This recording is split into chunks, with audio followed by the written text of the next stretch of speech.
사회 진화론인데요. 이건 좀 여러분들 유념해서 보셔야 됩니다. 왠지 이거 사회복지 실천의 이념하고는 좀 어울리지 않아 보이는 그런 내용들이 포함되어 있어서 여러분들 유념해서 보셔야 될 텐데요. 자, 사회 진화론. 기본적으로 진화론을 사회에 적용한 겁니다. 생물학으로서의 진화론을 사회에도 적용을 한 건데, 그러니까 강한 사회는 살아남고 약한 사회는 도태되고 뭐 이런 관점인 건데요. 진화론의 키워드 중에 하나가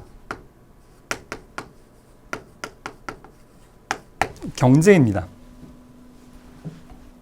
이것도 엄밀하게 들어가면 경쟁만 이야기하진 않지만 우리가 지금 시험을 준비하는 입장에선 그냥 진화론 나오면 경쟁 이렇게 키워드로 기억하시는 게 좋습니다.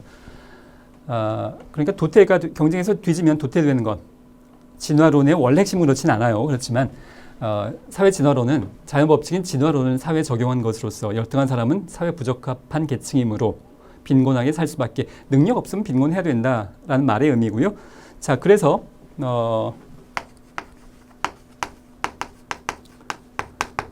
잠시 후에도 나오게 될 열등처우의 원칙. 그러니까 빈곤한 능력이 없어서 빈곤해진다고 해서 우리가 중산층처럼 살 수 있도록 할 수는 없겠다. 그러니까 열등한 처우에 머물러라. 사회 진화론적 관점입니다. 능력이 없으면 요 정도까지만 도와줄게. 더 이상은 안 돼. 이런 아이디어인 셈이죠. 사회복지의 사회통제적 측면. 우리가 사회통제 그러면 워낙 사회복지 관점에선 굉장히 부정적 뉘앙스가 있을 수 있겠습니다만 사회복지 실천의 이념 중에 하나, 바탕이 되는 기본적인 이념 중에 하나로서 사회통제도 포함됩니다. 구제할 만한 가치가 없는 사람에 대해서는 돕지 않거나 강제 노역을 부과하는 조치를 취하였는데요. 역사적으로 보면 여러분 뭐 많이 지금까지 학습하셨을 구빈법, 정확히는 요즘은 이 빈민법이라고도 많이 번역하는데 이 구빈법에서도 구제할 만한 가치가 없는 사람, 나태하거나 또는 알코올 중독이거나 이런 사람들에 대해서는 돕지 않고 강제 노역, 그렇게 나태하게 있지 말고 작업장에 가둬 놓고 강제로 일을 시켰던 겁니다. 불황인들도 강제적으로 수용소에 가두고 더 이상 불황인으로서 떠돌지 말도록 사회 통제적인 측면. 불황인들이 많아지면 우리나라는 사실 역사적으로 불황인이 그렇게 많이 있었던 역사가 별로 없습니다. 근데 이제 서양 역사의 불황인은 굉장히 아주 뭐 사회 문제여서요. 불황인들이 막 떠돌아다니면 막 수십 명씩 수백 명씩 떠돌아다니면 사회가 불안해지니 이 사람들 그냥 내버려두면 안 되겠다. 잡아 가두자. 그런 의미에서의 사회 통제적 측면. 이게 사회 복지의 한 이념적 기반이었다는 것. 다른 거하고 좀 어울리지 않아요. 그렇지만 우리가 항상 아름답고 선한 것뿐만이 아니라 사회 통제, 사회 진화론도 사회 복지 실천의 이념 중에 하나라는 것. 여러분 기억하셔야 됩니다. 자, 네 번째 개인주의. 이것도 조금 의외다 싶은 부분이 있을 겁니다.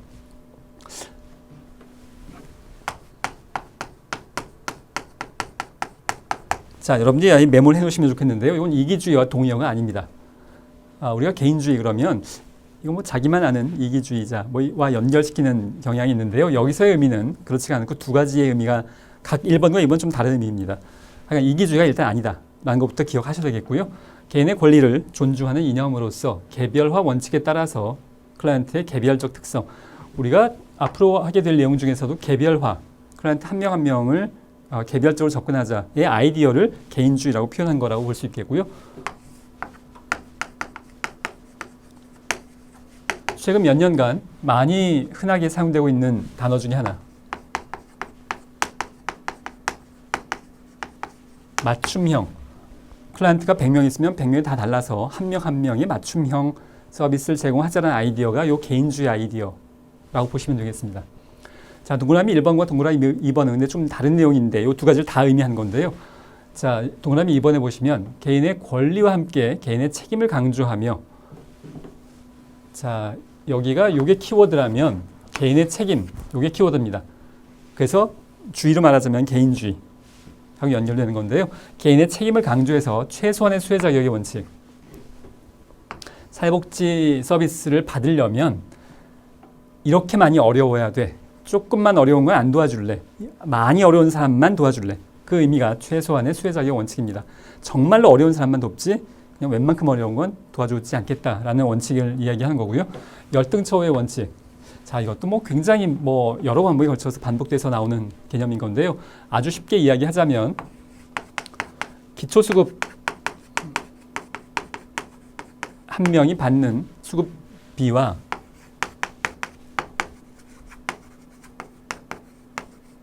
사람들이 노동을 해서 근로를 해서 받게 되는 최저임금, 이것보단 열등해야 된다, 낮아야 된다는 말의 의미입니다. 그러니까 사회복 서비스를 받을 때 열등하게 처우가 되어줘야 한다는 말은 근로해서 버는 사람들보단 적게 받아야 그래야 일을 하지. 만약에 이쪽을 더 받으면 사람들이 일을 하겠냐라는 것이 아이디어입니다. 이 상황이 되지 않으려면 기초수급은 최저임금보단 열등해야, 그래야 사람들이 여기 있지 않고 나가서 일을 하게 된다라는 아이디어가 열등처우의 원칙이고 개인의 삶에 대한 책임을 강조하고 있는 것이라고 볼 수 있겠습니다.